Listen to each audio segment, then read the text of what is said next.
Happy Wednesday. What's up, Cage? What's going on? We got you here now. How was your a little internet issue there? A little bit of internet issue, yeah, but I got it fixed up. Doesn't usually happen. Just a broken line down the road. Ah, a little Comcast issue, huh? Fios. All right. Yeah. Well, cheers to you. Thanks for coming on. My first slide's about you, so we'll get to the slides and we can discuss. Yes. But I got my insight share. It's the yellow one I got. I lost. Nice. All right. So I got a lot of slides here, Cage. So I hope you got some time. I got time. All right. So first slide, it's your slide. CageMyIQ. That's your handle. You're on the Twitter. You're also on the YouTube, and you're a week ahead with your predictions. Yeah. Nobody else does that. And this is your interview from a couple months ago, or John Molina. You want to talk about your interviews a little bit, or give us something there. Yeah, it's one I did a few months ago. I believe this one was in February, and I just wanted to re-release it. Of course, he actually got pretty lucky with the decision against Zhalgas Zhumagulov. Right. A very nice guy, but then the whole thing afterwards where people were giving him crap for the rainbow or LGBTQ shorts that he was wearing. Yeah, that was him. That was him. Oh, I love that interview with him. Yeah, the post fight, he's like, "Yeah, you guys are a bunch of idiots." He doesn't care about the cause that much. He just did it to promote a little bit, and then people were getting after him, a bunch of morons. This is my buddy MMA Marks core shit. You want to check him out on Twitch? He does a lot of UFC fighting game on there. He does a lot of just streaming on there. Very good content right there. He does the UFC video game stuff? Yes. Like kind of like the Jay Geezer guy, because he's always doing. I don't really understand that. I'm feeling I feel old a little bit when I watch those. I don't really know what's going on. He's really good. He's very good at playing them. He does a lot of that.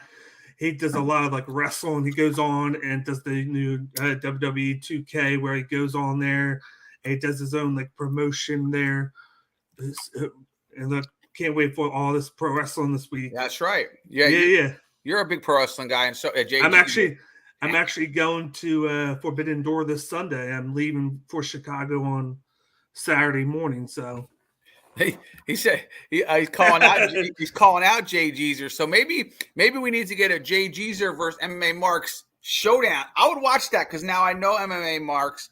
And I know Geezer for a while. Yes. Sounds like they might have to throw down. So, Geezer, if you're watching, sounds like you got some competition here, and it's in the MMA Marks. All right, so let's move it on here. So people can check you out. Obviously, you're always grinding, always. So first one, you sent me this one. This is from MMAChad. He doesn't know he's in the show because I didn't retweet it again. Who was on? But it's getting mentally prepared for UFC Vegas 57, where Booger Beard is at. Actually, I heard he's over there. Fight week, right? And then it's Sal D'Amato, Adelaide Bird, and Doug Crosby, like the worst judges in the history of fight sports. And it's my bet on a fighter that clearly has won a fight. It's you. You're on the ground. You're Tony Kelly, right? Trying to get up, I guess. And the judges are giving you the middle finger as Yana is, right? Yeah. Because you know how the judges are. You're going a certain way, a guy's winning, and then boom, the judges pull it out from under your rug and then go, I'm going to pick this guy. Right. So it's right. You never know what happens with the judges. So But, it's funny, people have been complaining a lot on Twitter about the judges recently. I'm 42. I've been watching boxing, and MMA since the 90s. And the judges have always been like this. This is nothing new. I mean, I think Sal D'Amato was doing this when I was, in my early 20s. Maybe longer. This is nothing new. I know people always want to fix this, but this is how this has been for – the boxing probably 100 years, right? Over 100 years, probably. Yeah. People were probably complaining about the judges when a paper was a penny, and there was a milkman. You know what I mean? The judging is nothing new. Yeah. So and then I also found it because I just want to give a little bit of love to my guy Adrian Yanez, you know about it. I talked about it the other day. One of our buddies from a while ago, Sam, got me that interview. Very nice guy. Yeah. Glad he won. He whooped that ass, and now he's in the top. And now he's ranked number 15 now in the division. Yeah, and he looked really good. And he looked really good against Randy Costa. He's been looking really good, and he seems like a real nice guy. And you know, I think everybody roots for Yanez, I believe. Unless I guess you're a Nazi, right? Yeah. So it's back to MMA Marks. They're on the same competitive team. Again, more reason to have a showdown then. Okay. I'm gonna set it up. I think I'm gonna work on that when I'm done with this. You got Insight, the promoter. Yeah, I'm gonna start promoting. I don't even know what I'm promoting. I don't even know what it is, but I'll promote it. So we'll set it up. We got from Big Stereotype JR Gunter ODM. Andrade is one of the most bouted fighters. So she'll fight anybody in WMMA. She will fight anyone at any time, any place, any weight, and not only that, she's coming to Rumble. She's so badass. So that's about Andrade, who's a muscle head. What do you think? I agree with that. She'll fight anybody, anytime, pretty much.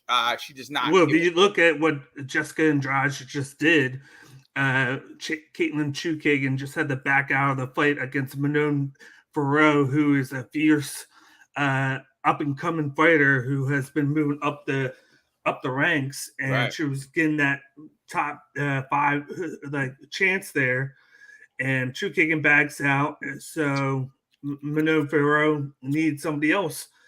And Jessica Andrade didn't have to take this fight, but she said, "Fuck it, I'm going to take this fight. It's going to be a banger in Paris." That's what's going to take place. She's the women's BMF probably, right? Because she would fight. Yeah, she fought Val, right? Didn't she fight Val?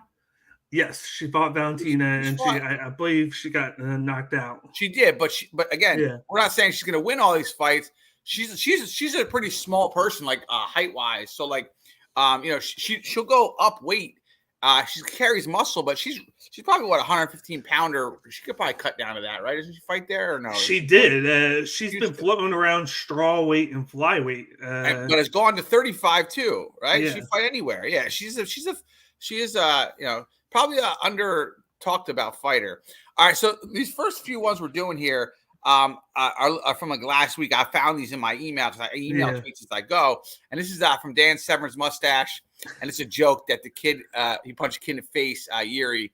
The kid is so emotional that Yuri won, like these Europeans get, and he's so happy. But it's funny; it looks like Yuri punched him, but I'm still impressed by Teixeira, though, being a 42-year-old guy and what he did that night. But Yuri, of course, won, but it's impressive, too. But he's got a lot of holes, I think. I'm not sure how long he holds the belt on just his sure ability, because he does have holes. What are your thoughts on him? That they both showcased a lot in that. Like you just said, Glover Teixeira showcased because he's 42. He was able to take all those shots. Yeah.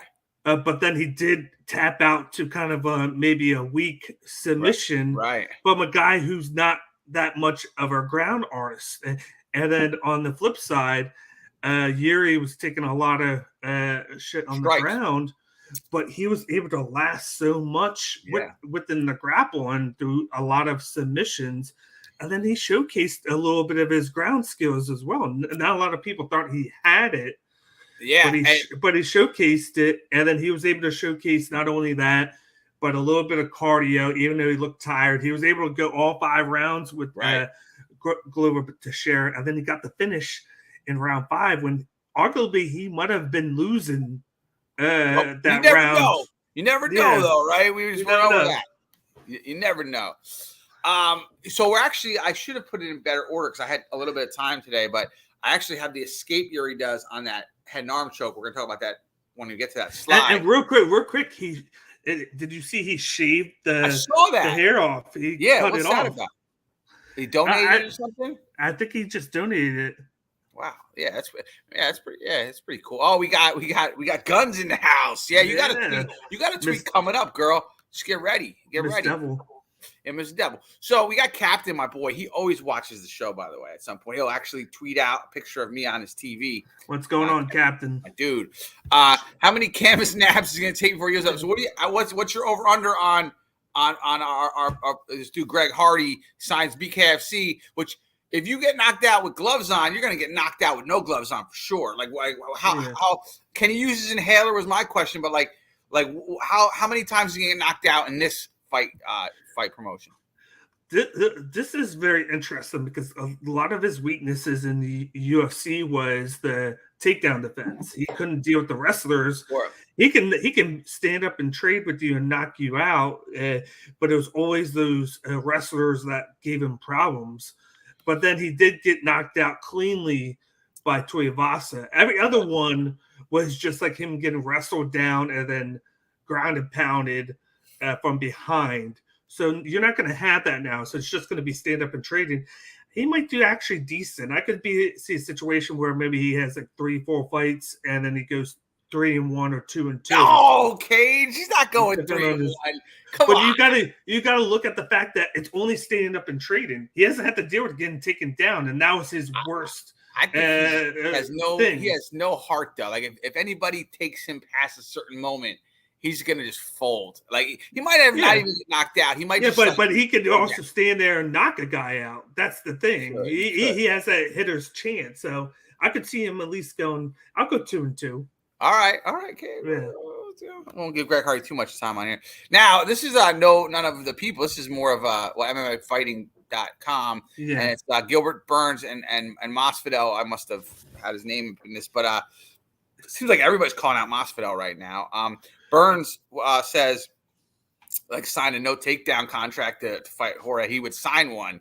It's a little hard to believe with Burns, but I guess people see Jorge as kind of weakened right now, beating people up at steakhouses and stuff, and jumping people, and everybody wants to fight him. Conor wants to fight him.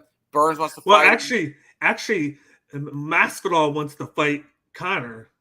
But Conor was talking shit too, right? I feel like. Well, he was talking shit because Masvidal has been trying everything he can to get Conor McGregor to fight him. And, like, he just put something out the other day too, like all these things where he's trying to like nitpick at Conor about him ODing, right? About him ODing, yeah, about him ODing, just pick and prod him to get him to do the fight. And then of course with Gilbert Burns lost to Usman already. He lost to of course Chimaev barely, and barely.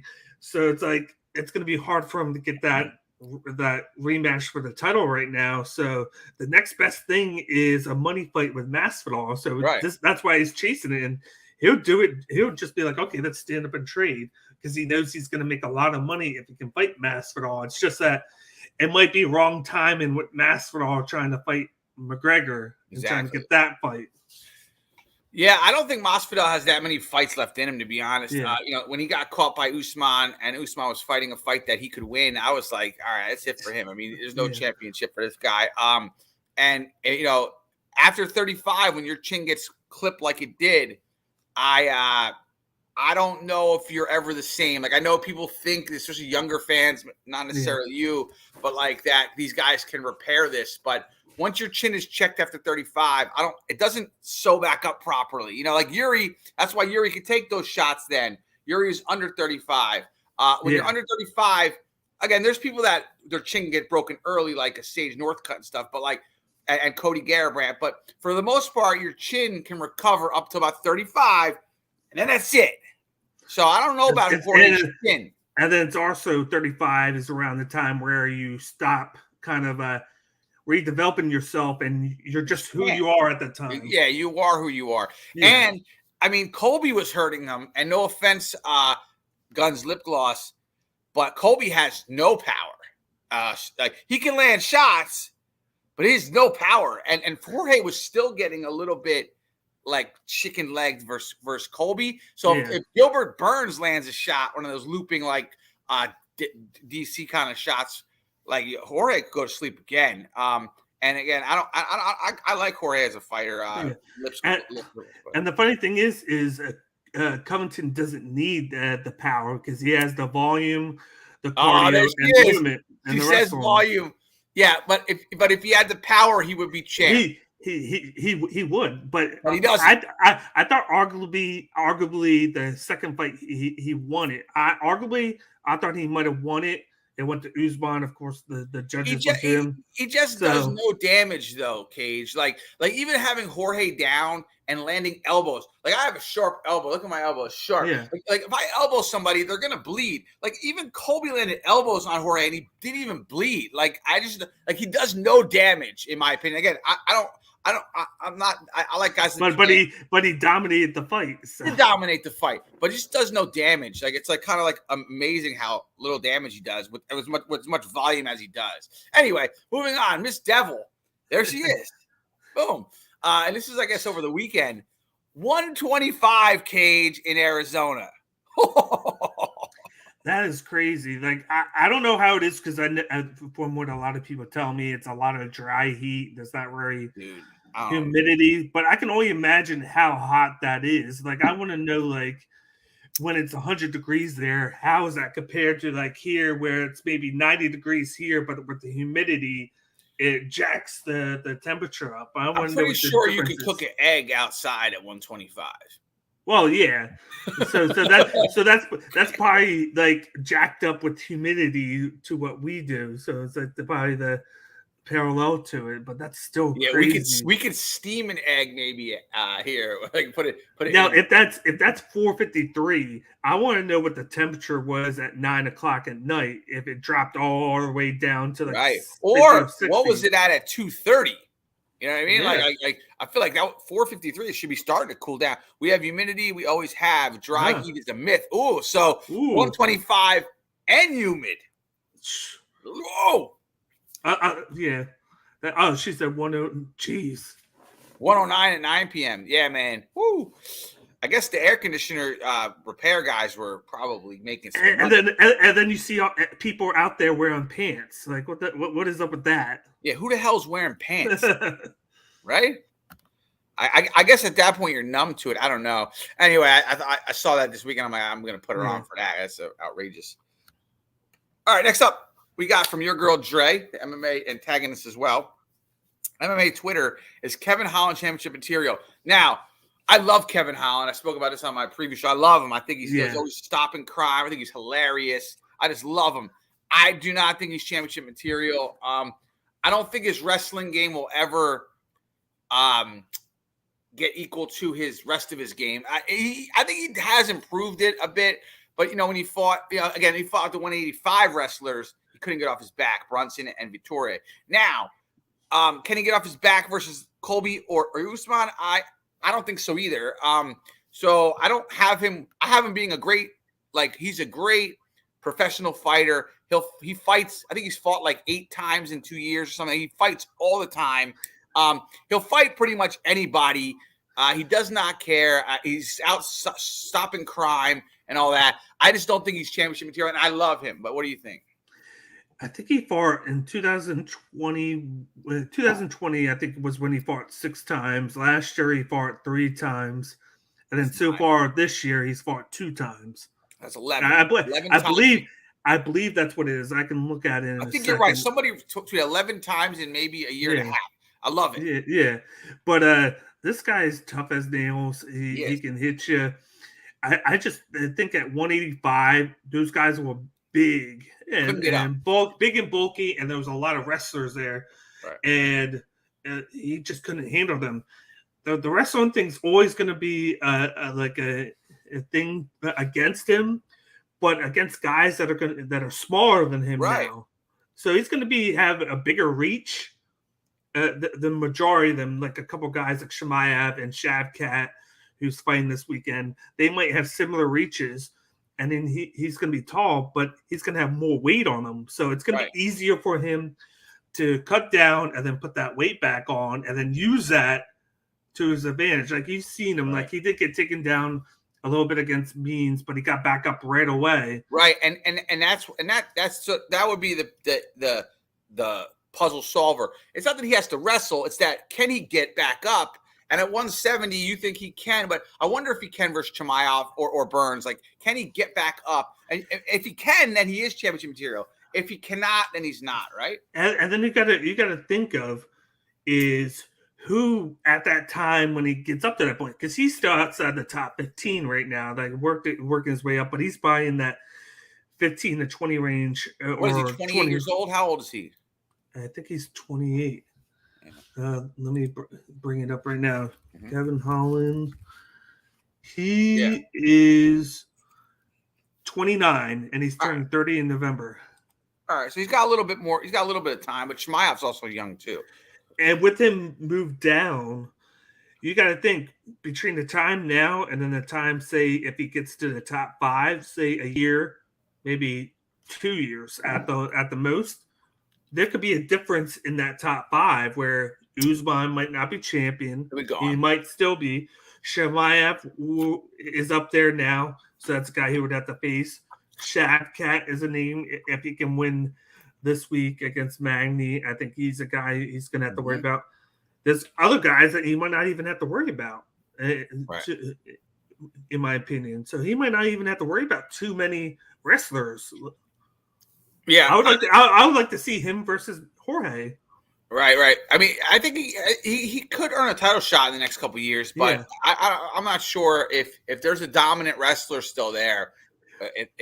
But I like how he's added that submission part to his game. All right, next up, check this out. This one I got last week too. This is funny, man. This is IP Mandalorian. If Pompeii happened today, you know, so for the children that are watching, Pompeii is a city in Italy that was hit by a volcano, and everybody was frozen in their ash. So if me and Cage were frozen right now, Cage, you have the headphones on, I'd be sitting in front of the laptop, and we would just be frozen. Like, they would dig us up, and we would look like what we're doing right now. So look at the girl; she's taking a selfie of her ass. What do you think, Cage? It's good, right? that's funny as shit. Yeah, that's what people do now. So there's this. What he's saying is, people are. This is what we would be frozen as, like this girl. You know, I just thought that was cute. All right, next up, I like this one. This is funny from the weekend, Cage. Brent Walney, breaking news. Phil Hawes has been reported missing this morning. I guess Kevin Holland couldn't solve this crime. Last seen Saturday night after his win. Daniel Cormier has also announced he's coming out of retirement and will competing at super heavyweight after mysteriously gaining 185 pounds. What's he saying, Cage? What's he saying? He's basically saying that he ate Phil Hawes. That's right. He ate Phil Hawes, and then he gained all that, and he's coming out and using that to his advantage in the super heavyweights. That's right. So if you don't know the story, if you didn't watch the fight card, Hawes beat Cormier's boy, Doron Wynn, who we're going to talk about in a little bit because of Jay Henry. But after the fight, Hawes is excited, and DC comes to interview him, and Hawes is jawing at DC about who he picked, and DC didn't pick the fight, but that's his old teammate, and DC's just like, yo, you didn't beat me, so you should, like, he very professionally told him, like, shut up, because I will fuck you up. And Hawes actually kind of cowered down to him, almost got like, oh, wait, I better stop talking trash to DC, which is kind of funny because DC is it was a miscommunication with what was said, and it got at first it got Hawes mad, but things got miscommunicated, and then he realized it, and then he was like, my bad. He was like, sorry, I'm sorry. And then he made the comment, please don't kick my ass, yada yada yada. Right. Now, speaking of Doron Wynn, I really enjoyed his fight breakdown of his own fight. Did you watch that? I didn't watch it yet. Oh, I love it. So he gets hit with an elbow and dropped. And he's like, oh, I get dropped. He goes, but some drunk guys, and he's talking over his performance, are telling me to get up. So I get up. And he goes, then I get hit with another elbow. He goes, for like the 3,000th time. He goes, then I'm trying to make it dirty. I'm getting some work in. I'm doing good. And then he gets hit with another elbow. And he's like, uh-oh. And he's wobbling. And then Herb finally steps in, and he's like, what took you so long, Herb? Like, I like Doron Wynn, and I really like when they kind of go over what they're doing in the cage. But I felt like he got hit with so many elbows that I was scared for him, because instead of Phil Hawes throwing a hook, he was throwing an elbow because Doron Wynn is so short, And that's something that he added just for this fight. And it made sense because to throw a hook, he would almost miss because Doron is so short. He was coming just down with the elbow, and he broke Doron's orbital bone early in the fight. He actually says it in the commentary of his own fight, and he kept fighting because Doron is tough. But really, like, to get hit by elbows is face-breaking stuff. Like, there's no glove on the elbow, you know what I mean? And a great move by Hawes, but I was really feeling for Wynn during that fight. I don't know how you felt. And a lot of people were wondering why Wynn didn't grapple with him. It's because he was afraid of Phil Hawes' takedown defense, and then he thought that when he was going to get defended, he was going to get hit right away. Off the break, Because Hawes has a wrestling background, so he was just going to stand up and trade. And Hawes added the elbows. Terrible matchup for Wynn, really, and he took a lot of punishment that night. This is the legendary Hog. It's just a little quick one too. DMX, excellent. Give it to you. So what's your favorite walkout song? I think DMX the intro is the best walkout song. What do you think? That is tough. I'm like with the UFC fighters. I do like the Mortal Kombat one. Okay. That's always one of my favorites. Here and that. X gonna give it to you is good. What was the other one? I forget the name of it. The Bloodsport theme. Oh, the Bloodsport theme. Yeah, that's one of my favorites. I like that. There's a couple guys that use that. But yeah. All right, nice. All right, next up we got our boy Kev Jiu-Jitsu. So Friday night he fought and he won. And nice. I watched it. Yeah, he's 2-0. Big ups to you, Kev. And he had this guy in a nasty armbar. I think he won a split decision, by the way. And he had him in a nasty armbar because he's obviously a jiu-jitsu guy. And the guy didn't tap. And he thought he was going to break the guy's arm. He's going to do it because the guy wasn't going to tap. And the guy got out of it somehow, almost like Tony Ferguson style. And but he got his W, so congratulations, Kev. And then tonight he got funky, so he's teaching some Minari rolls, which kids love to roll and do throws. They don't always work in fights or in wrestling, but they love, like, kids love to just be tossed. So you had a full class, happy coach. So congratulations to you, Kev. Yeah. Yeah. I just want to give a shout out to my boy Brandon Catino. He fought. Yes, he fought Saturday. Well. He didn't win, but he still put on a good performance. He was able to actually fight for the first time in a couple of years. Yeah, issues with booking fights, so he just happy that he was able to get out there and get active. I think he'll get a win in his next bout, but it was good to see him actually fight. Yeah. Now, a question for you on that one, because I saw his result come up because I was promoting both Kev and Brandon during the week last week, and I cannot find, and Brandon didn't give us any info on his Twitter. What was it a knockout? Was it a points loss? I didn't see. I didn't see. I'll have to get a hold ask him because I don't want to ask him because I don't know if he got what happened to him, but and I've been looking for the result, gut check. I cannot find it. I was Googling it all week, and I was not concerned with him because I saw he was fine. But I was just like, I want to see how he did. I know Kev won by a split decision, but anyway, those are two very interactive guys that are get in there. So big ups to them. Yeah. Next, now we can talk about this. Ready for this? So Doron Wynn beat Usman in a wrestling match. This is cool for Jay and this was a good clip. It's a cool clip, and I want to talk about a couple things in this clip. He has the wrestling pedigree to have success in the UFC. Fine. It's just not going to happen at 185, obviously. And Doron Wynn used to fight 205 as well. 170 is ideal weight class for him, being 5'6", a weight class ruled by pound for count Usman. Now, I responded to Jay, and me and Jay get along really well. He comes on the show a lot. And look, Doron Wynn wrestled at 185. So, I don't think he can make 170. His frame is not small. Yes, he's 5'6", but bone structure matters cutting weight. And I don't think he can make 170. He's 33 years old or 32. I don't think he can make it that weight. If he could, he would have done it in wrestling when he was young. I just need to see what he is normally, because he cuts down to 185. What is he normally? He barely made 185 this week, last week as well. I just don't think he can do it. If he could do it, I think he would have done it already. You know what I mean? Because if he's because if he's 200 and then he cuts down to 185, it becomes a point where you got to cut down almost 40 pounds. It's almost like, not to the same level, but it's almost Diaz and Figueiredo, where he cut so much weight to get down to flyweight, and then he's drained, and then you lose a little bit of that energy. I also like the guys at 170 are tall too, though. Like, you know what I mean? Like, we're not even, you got to go down to 55 to get to like the shorter guys. And Connor used to have a field day with shorter guys. But I don't even know if that, I think, you know, and he was talking, Jay was talking about like championship material. I don't like at 70, those guys are still tall. You know what I mean? I think doron is just not built properly for a fighting career. But then look who he parallels to. Look at Daniel Cormier. He was small too. Yes, but Daniel Cormier had power in his hands. So does doron win. It's just that doron win.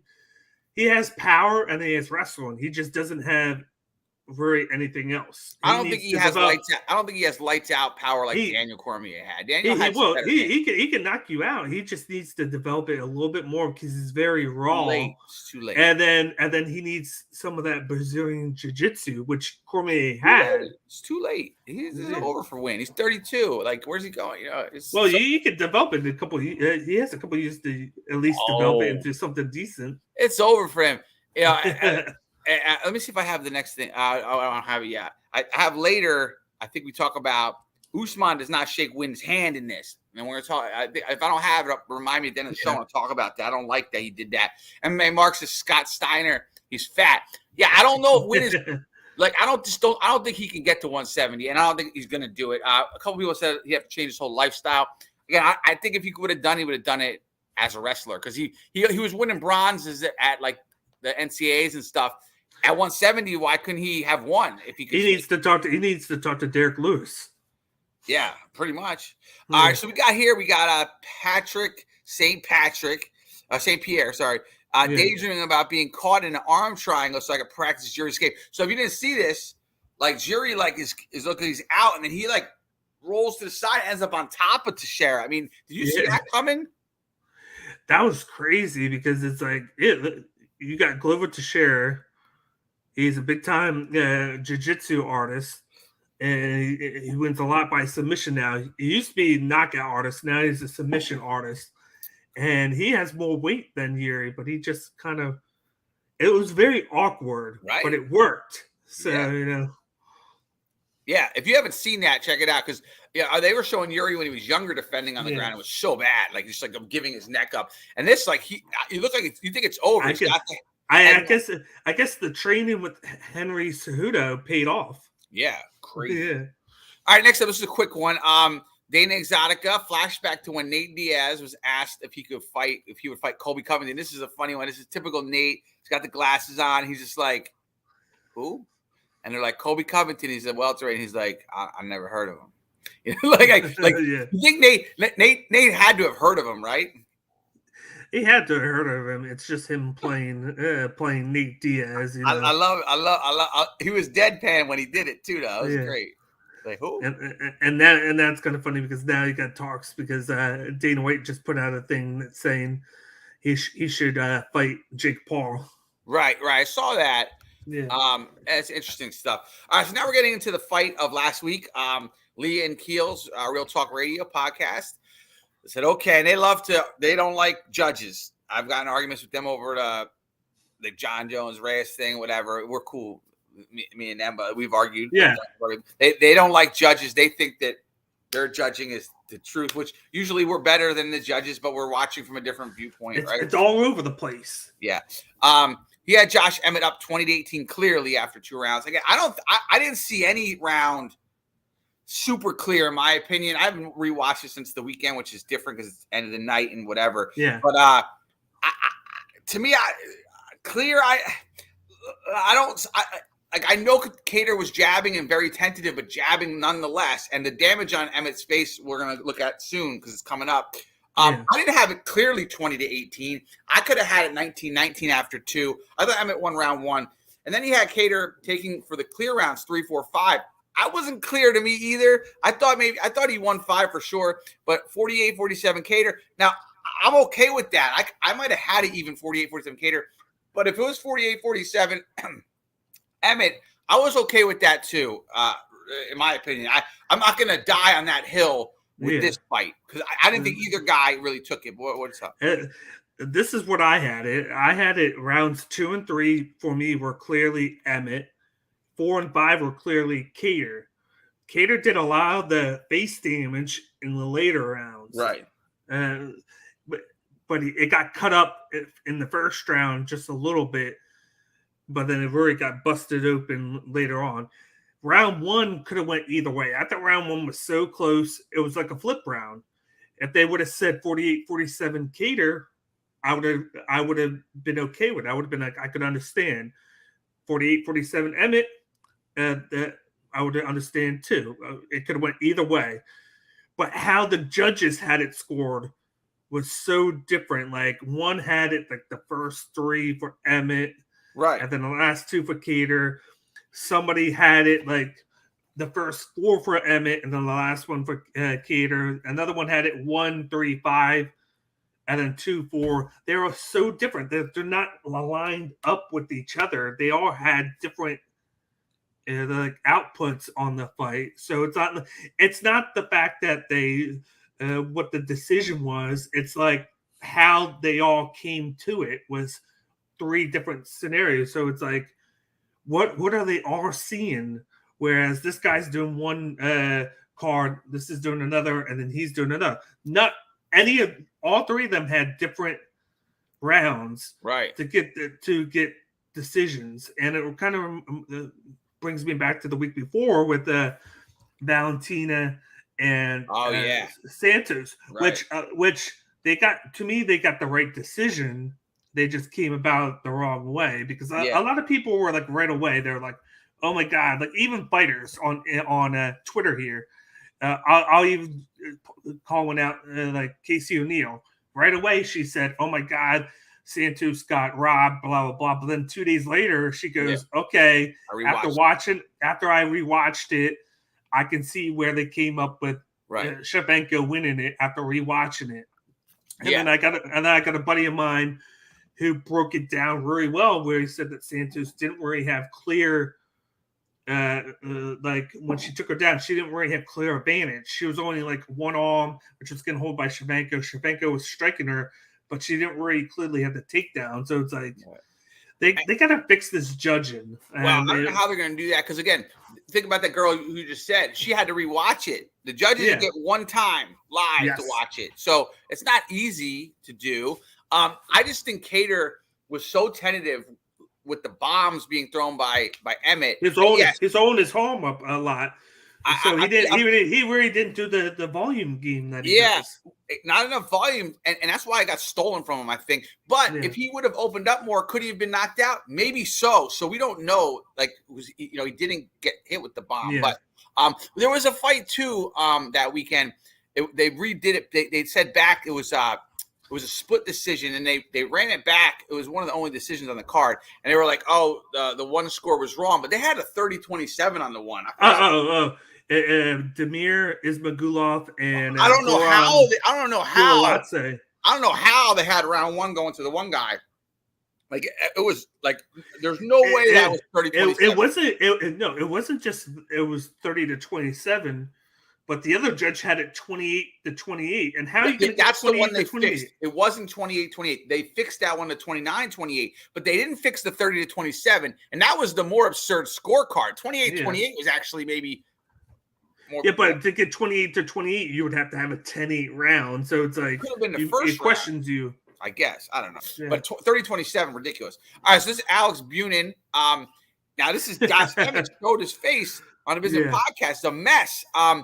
And so you don't want to be a fighter. I just thought, wow, Cater did this to Giga too. Like, I guess his punches are more damaging than they look because I thought he was so tentative in the fight until maybe the last round. And Emmett's face is a disaster. But Emmett was cut early from a jab. Yes. That I was like, he needs to jab the whole time because if he jabs, this will be easy for him. And he didn't jab enough, in my opinion. But look at Emmett's face. Yeah. He might not be able to hold the damage well. Like not to the same, but you know how Diaz, bleeding. He has that scar tissue and whatnot. Right. He could just have easy skin that breaks. Right. And especially with some of the shots that he took, it took one shot, I think, in the first round before he got that cut. So, yeah. Crazy as face blew up. All right, next up. So, just so you know, I found a crazier place in the MMA Twitter for everybody that does MMA Twitter like us. There's a crazier place, and it's NBA Twitter. So, so this is NBA Twitter. Also, this is so this guy's talking. So the guy who died from Purdue, a basketball player, passed away from Purdue. Yeah, played for the Kings. Got real fat after he stopped playing. Must have had some depression. Ferguson. So not Ferguson. Swanigan. Yeah, Swanigan. So this guy just tweets it out, and this idiot, CatZN32, probably one of these dudes that and it's for Karl Anthony Towns. Obviously, he's from actually. I went to a middle school that I actually had worked at. Not when I was there, though, but he went to St. Joe's High School in Metuchen. Karl Anthony Towns. Now, obviously, this is a person that one of these little trolls like we have that just have an avatar of a fighter. This is the avatar of Karl Anthony Towns, and it says, "Okay, how does this exactly affect Karl Anthony Towns' legacy?" Oh, wait, it doesn't. Delete this tweet. How dare you make a tweet that doesn't include the greatest center ever, Karl Anthony Towns? So this guy tweeted out about somebody dying, and this is what they come back with. How does this affect Karl Anthony Towns' legacy? Like, I guess these trolls in NBA are better than our trolls. What do you think? Well, when you got a guy passing away and he's too worried about people talking about Karl Anthony Towns, that's just messed up to me. When you look at the things on MMA, you don't get anything like this. This is just like a master troll right there. Yeah, it's crazy. Yeah.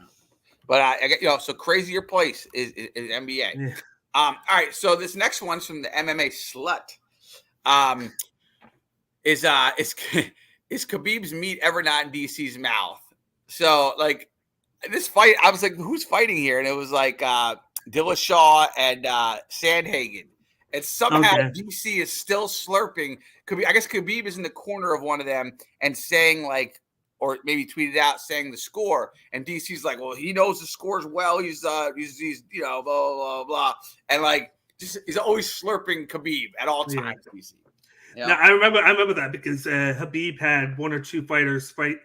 I think one fighter fight that night, and then he was there ringside, just sitting there with talking with that Dana White. So of course, him and Dana Cormier are boys, and they're both going into the Hall of Fame next week. Okay. So of course, Cormier has to mention him whenever he gets a chance. I don't know. I guess they're boys. I guess it's like you're mentioning your boy. That's what it is, right? Yeah. All right. Let's see what you think about this one. I'm interested to see your take here. So this is from Just Some Asshole, and says Carly's right. Carla Esparza, look at her. She looks like a softball mom or something. I don't know. What the hell she looks like. She's basically saying that she wants to fight Marina Rodriguez. She feels she deserves a title shot over Wei Lee. I mean, does Rose not want the shot back, or like what's going on? And what do you think about Marina? Well, she lost right away. They fought, and then she lost, and then that was her second loss to Carla Esparza. She has lost twice to her already. Yeah. So that's the mindset there. Even though the second time was the only time it was for the belt, she's lost twice to Carla Esparza, so she has to kind of earn that third try against her, even though it's only once for the belt. And it wasn't clear. It was pretty shitty and like not a lot going on. And the first loss was there. Even though it was born, he was like 21. She was like 21 the first loss. Is there no statute of limitations on a loss? Like that's so long ago. Well, it was the finals of the Ultimate Fighter, and then the second one was very boring. But Esparza, to me, clearly won that 4 rounds to 1 since there was no action, and she was able to just win rounds getting like a takedown or like a punch. As sad as it may sound, I think Zhang Weili. To me, I feel like they because Esparza is hurt and she wants to take a little bit of time to actually get healthy. For some reason, I feel like they should do Marina Rodriguez versus Zhang Weili. I think that would be the best way to make the decision. Have them fight for the number one contender spot. Let Esparza heal up a little bit, and then she fights the winner. Do you not think like this healing up thing is like almost like the game plan now, like for all these champs? I feel like all the champs do this now. Like they just go away for a while once they get the belt, like almost to a nauseating level. Like again, obviously, what's his name? Francis got stripped, but like. You know what I mean? Like, I feel like they almost all do this when they get the belt now. It's like well, the Francis thing is the whole different story with him getting hurt. He's out until December, but then they're also talking. He also was going to hold out anyway, because he wants to fight Fury in 2023. So we don't even know if he's even going to fight again. Right. But they all have some excuse. Yeah. Like Aljo got something too. Like I feel like they all, as soon as they get the belt. It's like Aljo had it at first, but then he was training. Well, he wanted to hold out to October because they tried to get him to fight in August, and then he was like, "I'm not going to be ready until October," and he kind of dicked around a little bit. But then he started to train, and he couldn't train because he couldn't keep his cardio up. So that's why they pushed it back a few months. Always something. Yeah, but then he had an excuse then. But then, of course, he won. But now he's going to be fighting in September. Yeah, he's fighting TJ? Yeah, he's fighting TJ. I got to go Aljo there. I'll never root for TJ, I don't think, after what he did. Yeah. But, Aljo's an interesting dude. All right, so next up, we got from Dylan Dennis here, from Dan's in Boxing. Who has the highest potential as a boxer? I'm not even sure. So the dude on the left is KSI. I don't really know anything about him other than he beat Logan Paul. He's a YouTuber from England. And these kids get so mad when I say I don't know who he is. Like I get like attacked by British trolls when I say I don't really know him. Oh, you know him. I don't really know him. Like I don't know him. Like I know the Paul Bros. They're American YouTubers. I know them. And they're buddies with KSI. Well, Logan Paul got beat by KSI. I don't think they're buddies. They might be frenemies, maybe. Now, and then you got Dennis down there, who's not a boxer. Last I checked his Wikipedia, he was an actor. Somebody wrote at the bottom. I don't know who Dennis is. Somebody wrote like he's a UFC fighter. He's not a UFC fighter. I had to correct. He's a Bellator fighter, and hasn't fought in so long. Obviously, he hasn't fought in like 4 or 5 years. He was healthy enough to fight the bouncer though at the Jersey Shore, right? Now, who has the highest potential as a boxer? I go Jake Paul, and then I guess KSI because he beat Logan, and then Logan, and then Dennis. Dennis is not a boxer; he's a terrible boxer. I think Jake Paul would kill Dylan Dennis in a boxing match. Yeah, I think the best out of that bunch might be Jake Paul. I would have to say Jake Paul. Yeah, I think that would be the best bet there because he's put the work in. He's had a lot of the best training. He's won. You got his brother. He did lose to Mayweather, of course, but he did good. But he's sticking to podcasting. Yeah, I don't think he's going to be fighting again. Dylan Dennis, he hasn't fought since my kid was born. My kid's 8 now. He hasn't fought since my oldest kid was born. And then I don't really know KSI too much. But just like Mo said, they are business partners in both. Yeah, so we got some info there. So say hi to Jay Henry first, and then we have this one. Mo knows. So Mo knows. Hey Mo, I'm glad you know. KSI and Logan. Check out his stuff. It's buddy of mine. Check out his content on YouTube at Mo Knows. So they fought each other, but they're business partners. I wonder. Mo knows. Let us know. Are they?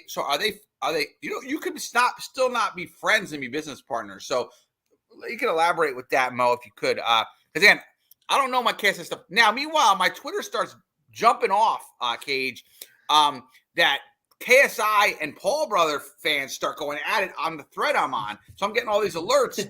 I don't even know what they're talking about because the one kid's like, KSI has been active. And then somebody wrote back, he's been training, but he hasn't, like, you must not know combat sports. Active means you've been in fights. Yeah. You know what I mean? Like active, you can train all you want. That means nothing in combat sports. Like unless you're actively fighting, right? Yeah, I'm sure Dennis has been training, but when was the last time he fought? Yeah, In exactly. 5 years. Yeah, and training is not a competition. I mean, I can be practicing chess, but if I'm not in any competitions, I'm just practicing. So, I just, I don't know. I just thought it was funny. I got trapped in this KSI Paul Bros fight. It was British kids versus American kids, I guess, because I guess the American kids will back Paul and the British kids back KSI. But I don't know. If KSI fought here, I'd probably be able to know him a bit because I'll watch anybody fight. So let's see. Mo knows. I'm sure they don't care for each other. So here you go. But Paul was on a Flagrant 2 podcast and said KSI saved his career when he called him out for a boxing match. Okay, there you go.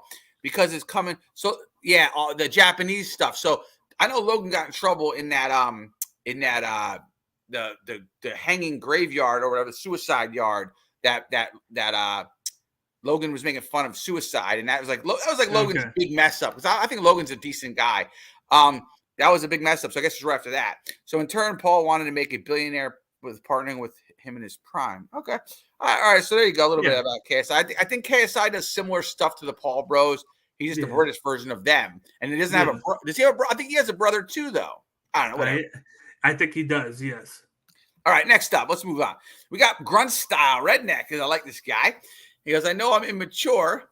Now, again, this is like, I hate that Twitter stuff. Maturing is realizing that. But if you don't see it again, against Burns, you're blind. So this is from the Fanatic. Kazmat is overly hyped. Y'all just not mature enough to say it. So Gruntstyle's disagreeing, saying that the Burns fight shows he's not overhyped. What do you think? To me, I feel like it's just he had all that hype because he's never been hit. Of course, Gilbert Burns showcased that there is holes in his game, but he still beat Gilbert Burns, who was ranked number 2, and he was at the time ranked number, I think, 11 or 12. So he had that big jump gap in fighters and experience.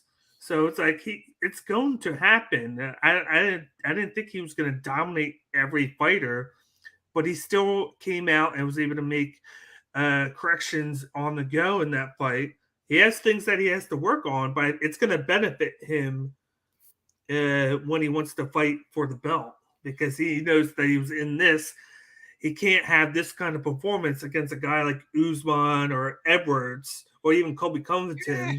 So it's like a learning curve. Yeah, like he still has that hype. Yeah, he learned and won. Like a lot of times in fighting, you learn and lose, right? Yeah. So like he learned and won. So I don't think there's overhype about Kazmat. I think Kazmat is good. The problem is when you break into the top, this is not a sport where unless you're like a freak like Anderson Silva, like I think it showed that he might not dominate with the belt when he gets it as long as like you would think. Like Anderson Silva didn't have any lessons like that until he like lost. I think it's more so like a tamed hype now.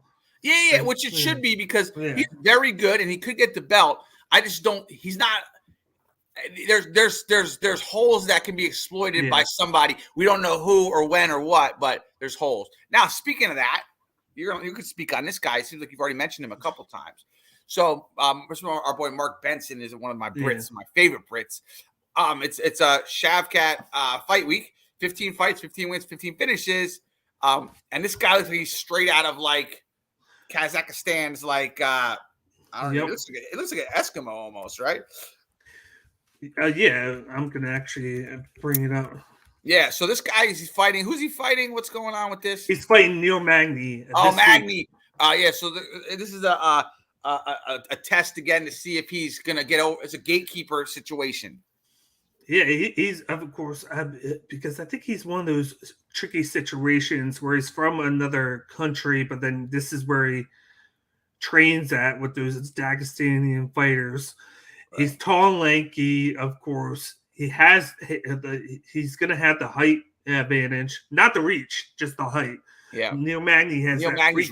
Freakish, yeah. It's freakish, but he usually has the reach advantage too. And then, like, he has a great mixture of striking and Brazilian jiu-jitsu. Like, he's had a couple of his past couple wins were by submission. So he has that nice mixture. And like you wouldn't think of it like 15 fights, 15 wins, 15 finishes. You wouldn't think of it because I compare it to Khamzat Chimaev. They both have that hype, but you don't know about Shavkat because he doesn't have that personality. Yeah, you don't know. Yeah, we don't know much about him at all. So they've been slow playing him up the ranks, whereas they've been kind of shot up Khamzat Chimaev because of his personality. Yeah, and maybe this guy has one. They just haven't unleashed it on us yet, right? Like we don't know yet, right? Yeah, exactly. We'll see. I think 15 finishes, though. We all like finishes, and we all like, I got it right here. KO, sub, KO. What is the line? What is the line this weekend on Magny being the lamb to the slaughter here? I'm bringing it up right now. The line on Tapology right now, because this is the co-main event. It is minus 400 on Shavkat's side, and then plus 300 on Magny. So that's a pretty big dog. Neil is. Yeah, he hasn't been that big of a dog. He fought somebody else. Did he fight Kazmat? He fought somebody else that was really good. And, he was supposed to fight Chimaev twice, but that's when. But who did he fight? That was really. He fought somebody really good a few fights ago and got beaten pretty good. Who was that? Magny. Okay, Magny fought Michael Chiesa. Is that who beat him up? That's who beat him, man. Yeah, that's the last loss that he had. That and then Ponzinibbio back in 2018 knocked him out in the main event in round 4. Wow. All right, moving on. So we got my man Eternal Quest. He likes to troll politicians. He served our country. Thank you for service, JC. But now we got a couple animal things here. This is a little off topic, Cage, but we'll see what you think about animals. What if you came across this Alabama 44-foot cottonmouth? I'd run, bro. Can you outrun that? Like, if by the time you see that, is it too late? That is crazy. I'd be too afraid of that shit. What are you supposed to do? And when this guy's just holding it with that thing, like, can't it turn around and bite him? I guess maybe the angle's bad. But now the question is too, where do you shoot that thing? Like where's its heart? Like obviously you shoot in its head to kill it, but like, what are you supposed to do? Like, if I shoot and miss, and that thing that thing looks real dangerous, man. Yeah, like how fast can it move? How fast can it spring at you? You know? Yeah, I don't know. But anyway, so that's that one. I thought that was like, whoa. Now, this is an interesting one from our boy Mark Benson again. Cheetahs don't roar. They say meow. So again, you hear a meow behind a bush, and you think it's a little cat. And I don't trust cats regardless. If they're small or big, because cats, I don't trust. I'm a dog person. I don't trust cats. But imagine this thing rolls up on you, like purring or meowing, and then it's like, it's a cheetah. Lights out. Yeah, lights out, and then it has the speed. You ain't getting away from the cheetah. No. You might as well. You're better standing there and hoping it makes a mistake. Right. You're gonna have to trade with the cheetah and keep it off your neck. And we know cheetahs kind of gas out. They're like Conor McGregor's, right? You're gonna have to try to survive. Maybe it goes away if the tussle's too much for them, because like predators don't want trouble. They want to eat easy, right? But you're not outrunning it. You might as well not run, because then you'll be tired from running, right? Yeah. So you got Jay Henry. It's a ridiculous water moccasins.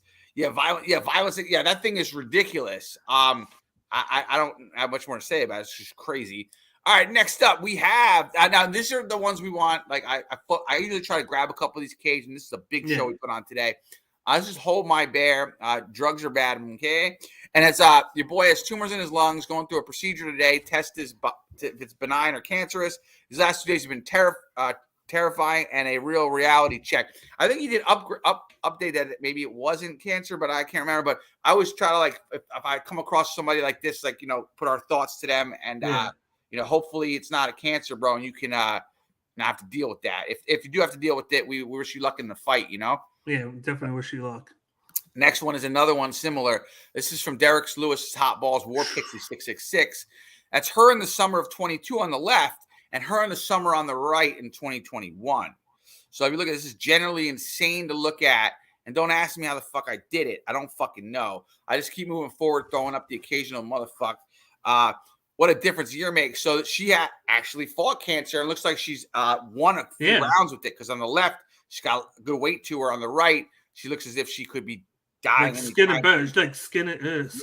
And you know what cancer does to people? It's not, no who's a fan of cancer. You know, maybe an MMA, NBA Twitter fan some sick way. But like, you know, cancer makes somebody look unrecognizable, because that person on the right does not look like the person on the left. No, it looks like a totally different person. And congrats to her if that's her defeating cancer and then getting back to normal.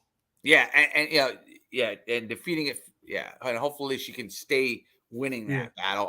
So again, I always, if I come across that, I like to throw it up there. And now let's get to our Gary Goodridge. I got a few of these now. I don't know how I guess because I started stacking them, and then all of a sudden I had all these. So we quickly through these, reflect, and we'll get out of here, Cage. But Gary Goodridge, how beautiful it is to stay silent when someone expects you to be enraged. So you know, deal with that in your real life, Cage. You know, somebody wants you to act. You know, they want to push your buttons. He's saying, and then you do the complete opposite, because you know that they expect, because you know they expect otherwise. Exactly. So you stick it to them by just not acknowledging it. Yeah, you know it, Cage, right? You know the deal there. Yeah. Next up, your future needs you, Cage, not your past.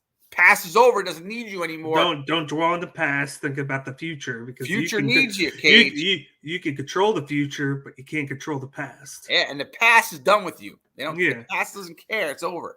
Next, I think we got two more. It's very simple. What you put out is what you get back. If you're putting out positive energy, you're going to expect more positive energy. If you, and on the other side, you put out negative energy, it's going to come back to you too, Cage. Yeah.